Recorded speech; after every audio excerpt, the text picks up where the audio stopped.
مجھے بتا دے کہیں میرا نام تو نہیں لکھ دیا ورنہ میں جنگلوں میں چلا جاؤں، میں خلافت کا بار نہیں اٹھا سکتا۔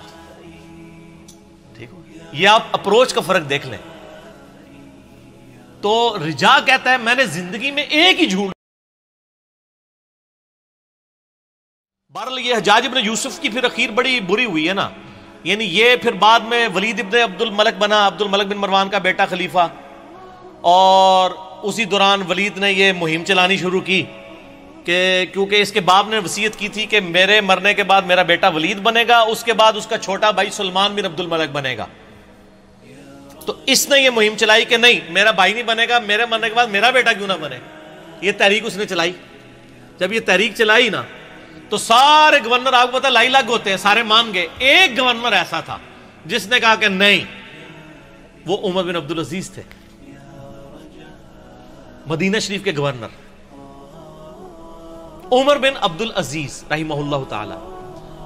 وہ بہنوئی بھی تھے اس کے ولید کے۔ مروان کے دو بیٹے تھے، ایک عبد الملک اور ایک عبدالعزیز۔ عبدالعزیز کا بیٹا عمر بن عبدالعزیز ہے، یہ بھی مروان کی اولاد ہے، لیکن دیکھ لیں، اور اسی لیے ہم کہتے ہیں نا آل امیہ میں عمر بن عبدالعزیز۔ مولانا طارق جمیل صاحب کو میں کہتا ہوں نا آل امیہ میں عمر بن عبدالعزیز۔ ٹھیک ہے، آپ سمجھ آئے کیوں کہتے ہیں؟ تو عمر بن عبدالعزیز نے مخالفت کر دی، انہوں نے کہا نہ۔ اب وہ کیا ہوا کہ اس نے پکڑ کے عمر بن عبدالعزیز کو قید میں ڈال دیا، چونکہ عمر بن عبدالعزیز جو ہے نا وہ بڑے محبوب گورنر تھے اپنے علاقے کے، تو بڑی شورش برپا ہو گئی۔ اسی دوران ولید بن عبد الملک اچانک مر گیا، تو آٹومیٹیکلی سلمان بن عبد الملک خلیفہ بن گیا، اس کا چھوٹا بھائی۔ اور ان کی بہن تھی فاطمہ، وہ عمر بن عبدالعزیز کی بیوی تھی۔ اس لیے کہتے ہیں فاطمہ سے زیادہ طاقتور عورت کبھی نہیں گزری، کہ جس کا باپ بھی 3 براعظموں کا خلیفہ، جس کے 4 بھائی 3 براعظموں کے خلیفہ، اور جس کا خاوند بھی 3 براعظموں کا خلیفہ، اور بڑی درویش عورت تھی وہ فاطمہ بنت عبد الملک بن مروان۔ تو فاطمہ جو تھی نا درویش عورت، اس کی بیوی، اب وہ سلمان بن گیا خلیفہ۔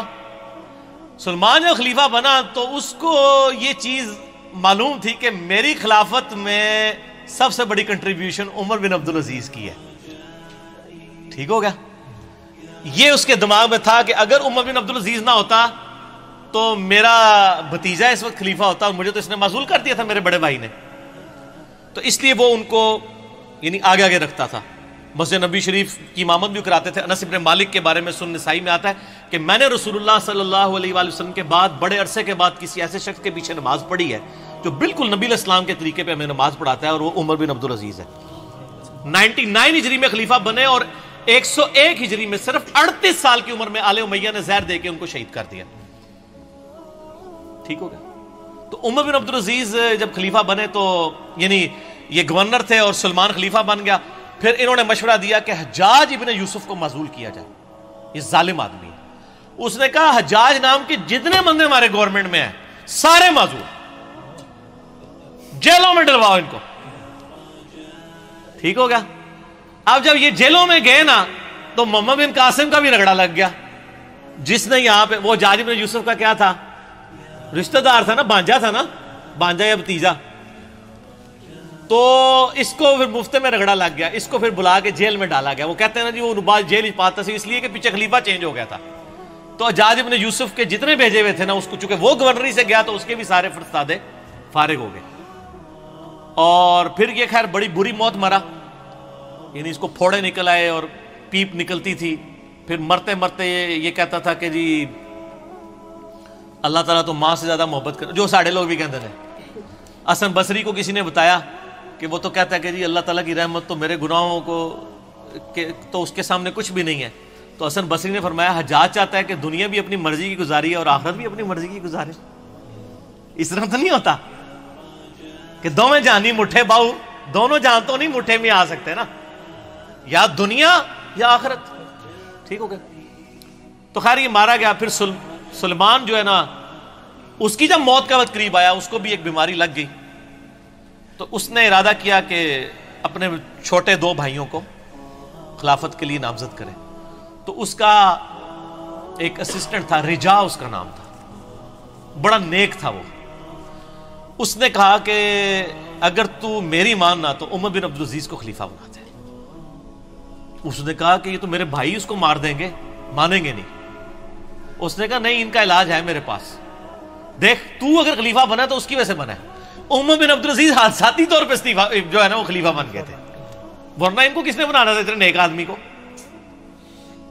ان کا یار اس طرح کر کہ تو نا ایک بند وصیت لکھ کے اس کو سیل کر دے، اور کہہ کہ اس سیل کے اوپر بیعت لو کہ نیکسٹ خلیفہ کون ہے، اور جو بیعت نہیں کرے گا اس کو قتل کر دیا جائے گا۔ اور تو لکھ دے کہ عمر بن عبدالعزیز تیرے بعد خلیفہ ہے، اور اس کے بعد تو لکھ دے کہ عمر بن عبدالعزیز کے بعد میرا جو بھائی چھوٹا ہے یزید اور اشام وہ خلیفہ ہے۔ تو ان کو بھی امید لگ جائے گی چلو 80-60 باری بھی آ جائے گی۔ یہ لکھ کے نا جناب سیل کر دی گئی۔ اب سیل لے کے جب باہر آئی میدان جنگ میں، خیمے سے باہر نکلے اور کہا جی امیر المومنین نے اپنا سکسیسر مقرر کر دیا ہے، اس کے اندر اس کا نام ہے، تو بیعت کرو بند پہ۔ وہ بھائی آگے لالچی، انہوں نے کہا نا کھول کے پڑھ ساڑا نام لکھے کہ نہیں؟ انہوں نے کہا میں کہنا توڑا نام لکھے، نہ تو لکھے اسی لیکن یہ نہیں پتا کہ کیڑے نمبر تے لکھے ہے۔ ٹھیک ہو گیا۔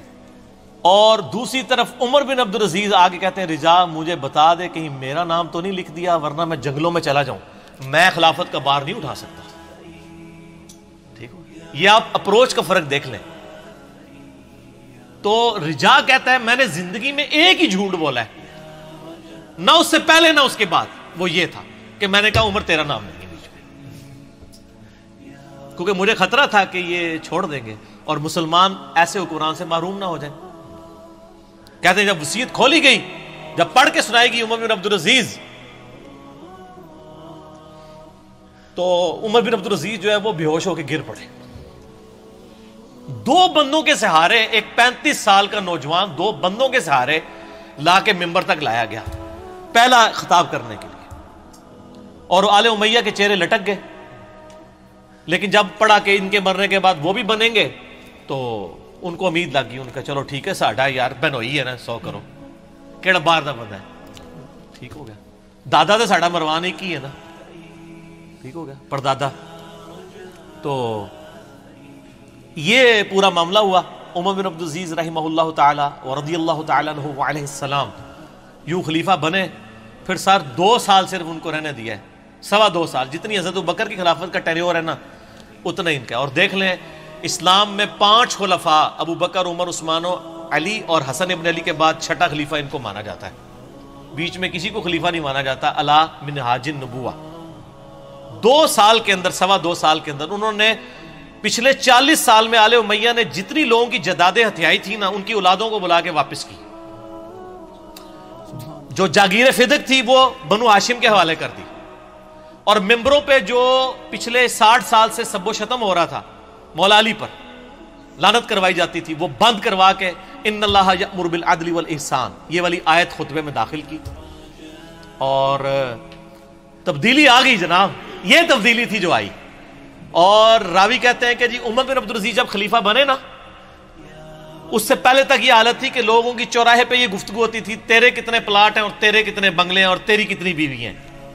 اور جب عمر بن عبدالعزیز خلیفہ بنے تو چوراہوں پہ یہ گفتگو ہوا کرتی تھی کہ تو نے اس ہفتے کتنے نفلی روزے رکھے اور کتنا قرآن پڑھا۔